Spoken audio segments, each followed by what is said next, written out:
Master Jalandhar ने सिर हिलाया और अपने अधीनस्थ को ऐसा करने का आदेश देने ही वाले थे कि तभी एक पीला चेहरा लिए हुए भाग्य मास्टर उनके पास आए। हॉल मास्टर, परेशानी है। मैंने अब भी जांच की और पाया कि द्वारिका की सारी संपत्ति एक दिन पहले ही कम कीमत पर बेच दी गई थी। अब वह पैसे पैसे के बिना है और उसके पास कुछ भी नहीं बचा है। क्या उसने अपनी सारी संपत्ति बेच दी? द्वारिका, मैं तुम्हारी दादी को श्राप दे देता हूं। अगर तुमने आज पैसे नहीं चुकाए तो मैं तुम्हें मार डालूंगा। क्रोध का विस्फोट हुआ और स्वर्ग के मास्टर्स का एक समूह हमारे पास आ पहुंचा। मेरी सारी संपत्तियां बिक गईं। द्वारिका का चेहरा पीला पड़ गया और वह भी दहाड़ने से खुद को नहीं रोक सका। विपिन, मैं तुम्हारी दादी को श्राप देता हूं। बकवास बंद करो। उस आदमी ने निश्चित रूप से हमारे पैसे का गबन किया है और अब जानबूझकर किसी को बलि का बकरा बनाने की कोशिश कर रहा है। ठीक है, जिस विपिन के बारे में मैंने सुना है वह सिर्फ एक भाग्य मास्टर है जिसने अभी अभी मूल्यांकन पास किया है। वह अब भी स्टार रिवर लेवल तक भी नहीं पहुंचा है और आप कह रहे हैं कि वह आपका प्रतिरूपण कर रहा है। एल्डर द्वारिका, क्या आपको कोई शर्म नहीं है? आप यह क्यों नहीं कहते कि वह वही है जिसने आपको भी घायल किया है? बुजुर्ग द्वारिका ने अपने दांत भींच लिए और कांपने लगी। मेरे शरीर पर जो चोटें आई हैं वास्तव में वे उसी के कारण आई हैं। बकवास।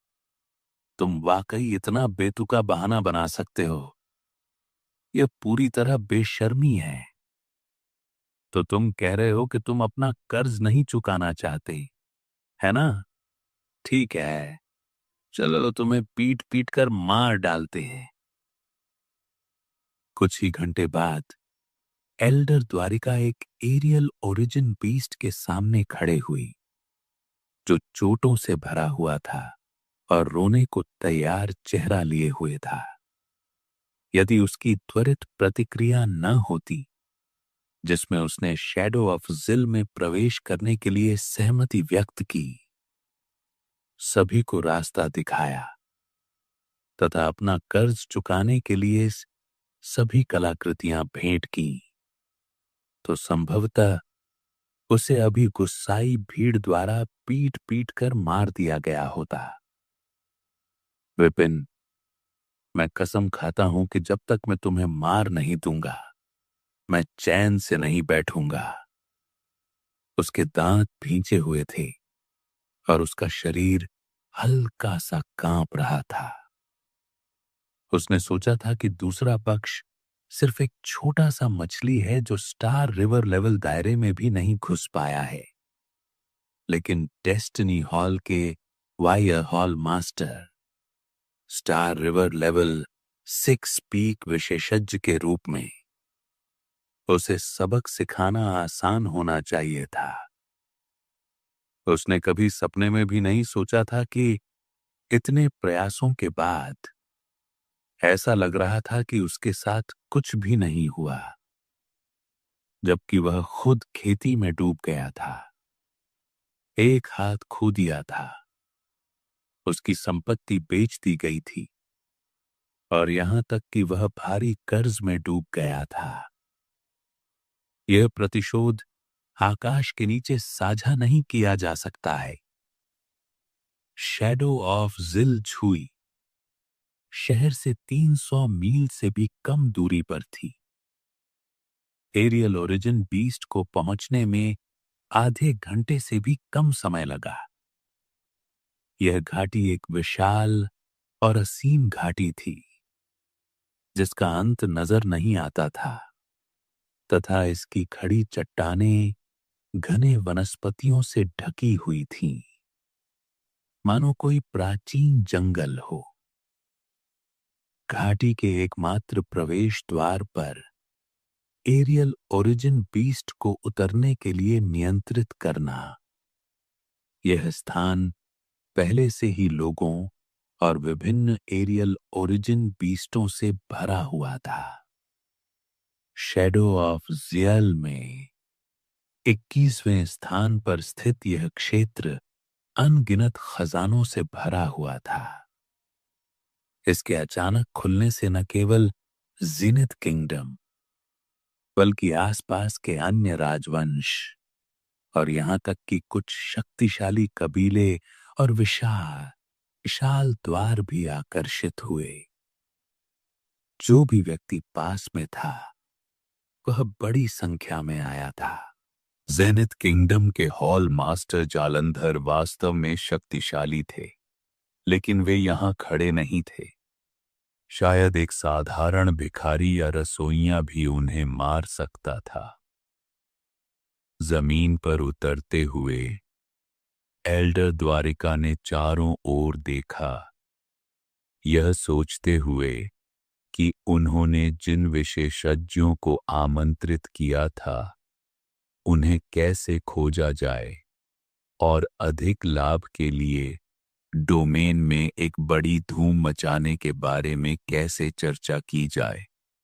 जब उन्होंने अचानक एक विशाल काले स्केल वाले फीनिक्स हॉक को अपने सामने उतरते देखा, आदिम पशु की पीठ पर खड़ी आकृति को स्पष्ट रूप से देखकर उसकी आंखें तुरंत लाल हो गईं। वह कोई और नहीं बल्कि विपिन था। विपिन, मैं तुम्हें मारना चाहता हूं। क्रोध से कांपते हुए एल्डर द्वारिका अब खुद को रोक नहीं पाए। दहाड़ते हुए उन्होंने युवक पर हमला कर दिया। द्वारिका, आप क्या कर रहे हैं? इससे पहले कि वह करीब पहुंचता, मित्तल फैमिली के कुछ बुजुर्ग उसके सामने आ गए। उनकी भौहें उठी हुई थीं और वे नाराजगी से भरे हुए थे। जेनिथ किंगडम में मित्तल फैमिली को एक प्रमुख कबीला माना जाता था, इसलिए जैसे ही वे पहुंचे उन्हें रोक दिया गया। चाहे वह कोई भी हो, वे इसे आसानी से नहीं जाने दे सकते थे। यक्ष श्रुति, इसका तुमसे कोई लेना देना नहीं है। मैं विपिन के लिए यहां हूं। एल्डर द्वारिका के अघोर चाकू उसके हाथ में कांप उठे, कृपाण क्यूई को फैलाते हुए और एक मजबूत दमनकारी आभा का उत्सर्जन करते हुए। विपिन हमारे मित्तल फैमिली का मेहमान है। उसका अनादर करना हमारे मित्तल फैमिली का विरोध करना है। प्रमुख बुजुर्ग ने अपनी आंखें सिकोड़ ली। यह कोई और नहीं बल्कि मित्तल फैमिली का पहला बुजुर्ग यक्ष श्रुति, एक स्टार रिवर लेवल 6 विशेषज्ञ था। यद्यपि उसका पद एल्डर द्वारिका से बहुत ऊंचा था, फिर भी वास्तविक लड़ाई में वह निश्चित रूप से एल्डर द्वारिका का मुकाबला नहीं कर सकती थी। इसी समय फीनिक्स ईगल के पीछे से एक धीमी सी आवाज आई। विपिन ने मुस्कुराते हुए नीचे कूदते हुए कहा, पहले बड़े, आप मेरी चापलूसी कर रहे हैं। यह मेरा निजी मामला है, मैं इसे संभाल लूंगा। ठीक है। उसे आगे बढ़ते देख यक्ष श्रुति ने सिर हिलाया। चिंता मत करो, अगर उसने आगे बढ़ने की हिम्मत की तो हमारा मित्तल फैमिली डरेगा नहीं। धन्यवाद। विपिन ने कृतज्ञता से उसकी ओर देखा और फिर अपनी नजर सामने द्वारिका पर घुमाई। उसकी अभिव्यक्ति क्रोध से भरी हुई थी।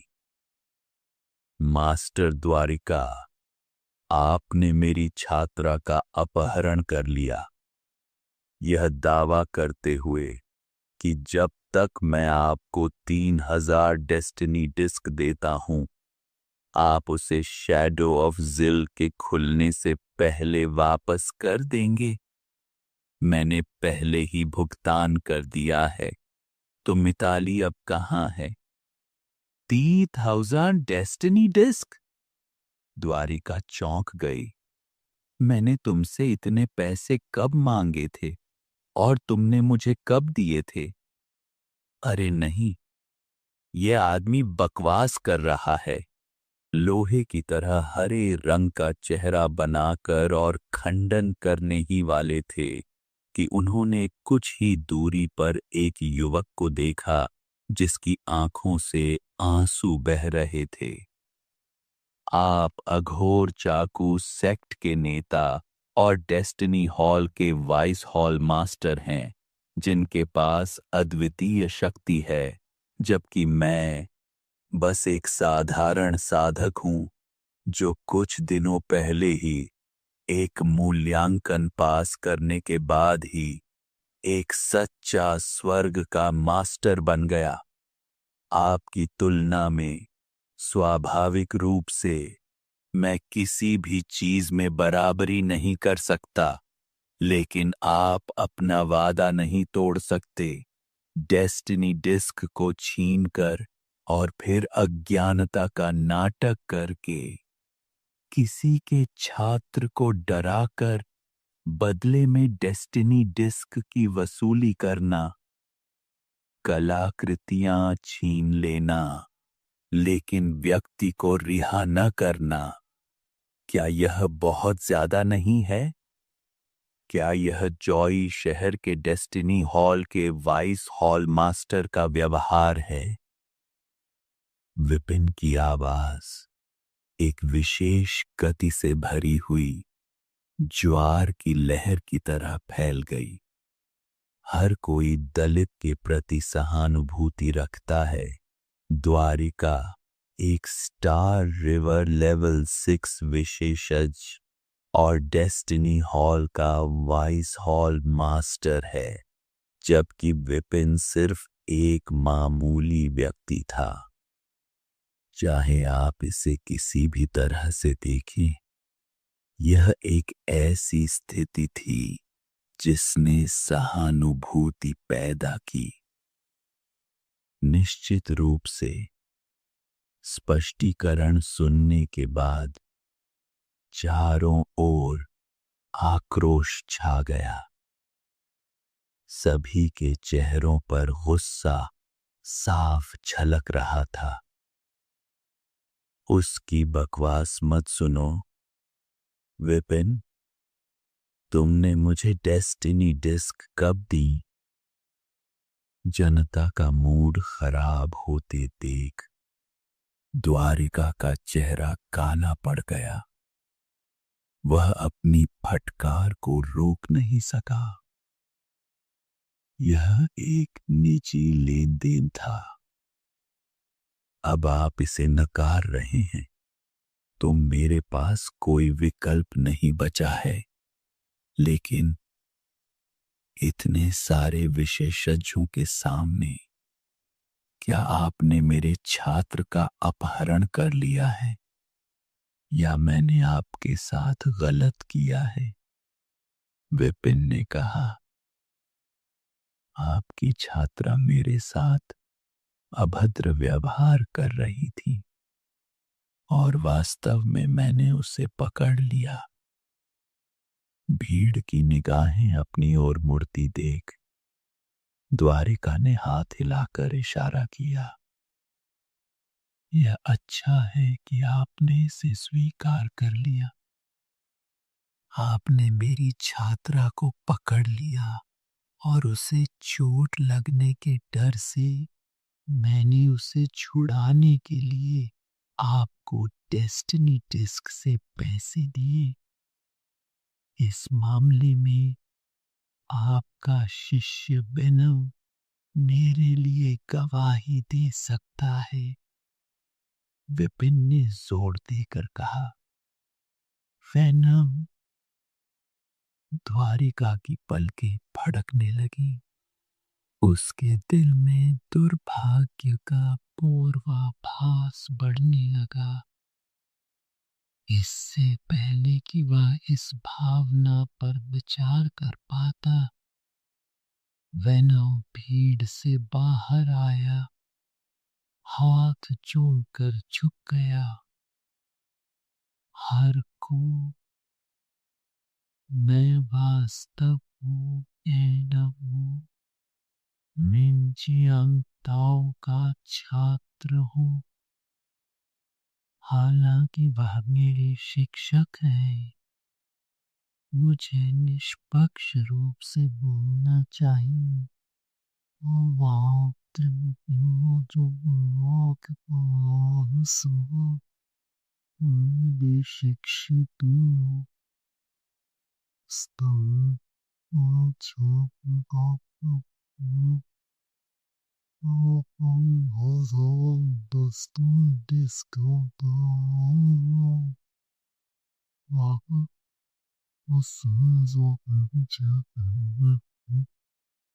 बालिका इतना क्रोधित हो गया कि वह भड़कने ही वाला था और हमला करने के कगार पर था। मास्टर द्वारिका, अगर आप अभी भी इसे स्वीकार नहीं करेंगे तो मुझे बताएं, क्या आपको कल पैसों की कोई तत्काल आवश्यकता थी? न केवल मुझसे जबरन पैसे ऐंठना, बल्कि दूसरों से उधार भी लेना। इस मामले में ऐसे बहुत से लोग होंगे जिन्होंने इसे प्रत्यक्ष रूप से अनुभव किया होगा और मेरे लिए गवाही दे सकते हैं। विपिन ने चारों ओर देखा। यह सच है, द्वारिका कल सचमुच हर किसी से पैसे उधार ले रही थी। हाँ, उसने मुझसे 100 ओरिजिन करेंसी भी उधार ली थी। मेरे पास अभी भी वो नोट है। जैसे ही युवक की बातें सुनी गईं, आसपास के कई भाग्य मास्टर्स ने चर्चा शुरू कर दी और एक बार फिर सभी की निगाहें द्वारिका पर थीं। प्रत्येक जोड़ी संदेह से भरी हुई थी। यदि अभी तक लोगों को विपिन की बातों पर कुछ संदेह था, तो अब कोई संदेह नहीं बचा। इस आदमी पर अभी भी उनका बहुत अधिक ब्याज वाला कर्ज बाकी है। पैसों की इतनी सख्त जरूरत होने पर और किसी के शिष्य का अपहरण करने तथा उसे ठगने के बाद स्वाभाविक रूप से अब कोई ज्यादा समस्या नहीं थी। डेस्टिनी हॉल के लोगों की स्वीकारोक्ति सुनकर असंख्य साधक अचानक अजीब भावों के साथ देखने लगे। द्वारिका की प्रतिष्ठा, जो कई लोगों को ज्ञात थी, ने आश्चर्यजनक रूप से एक घृणित पक्ष को उजागर किया था। बेशक यह केवल इसलिए था क्योंकि उसका सामना विपिन से पहले नहीं हुआ था। अगर हुआ होता तो वह अपने घृणित कृत्यों के लिए बहुत पहले ही कुख्यात हो गया होता। यह तुम ही थे जो मेरा वेश धारण करके हर जगह से पैसे उधार ले रहे थे। भीड़ की धमकी भरी निगाहों को देखकर द्वारिका इतना क्रोधित हो गया कि वह लगभग गुस्से से फट पड़ा। समझाने की कोशिश कर रहा था, लेकिन पाया कि चाहे वह कुछ भी कहे, वह कमजोर और शक्तिहीन लग रहा था। हाँ हाँ, बस मेरे छात्र को जाने दो और मैं स्वीकार करूंगा कि यह मैं ही था जिसने हर जगह पैसे उधार लेने के लिए तुम्हारा रूप धारण किया था। विपिन का चेहरा उदास था, हार मानने की स्वीकृति की तस्वीर। आप, द्वारिका क्रोध से कांप उठा। मैं तुम्हें मार डालूंगा। अपने अघोर चाकू डेस्टिनी के एक झटके के साथ उसका लंबा शरीर उसके सामने खड़े युवक की ओर बढ़ा। इससे पहले कि वह उसके करीब पहुंचता, उसने अपनी छाती के सामने ऊर्जा का एक शक्तिशाली उछाल महसूस किया और तुरंत यक्ष श्रुति को एक बार फिर अपने सामने आते देखा।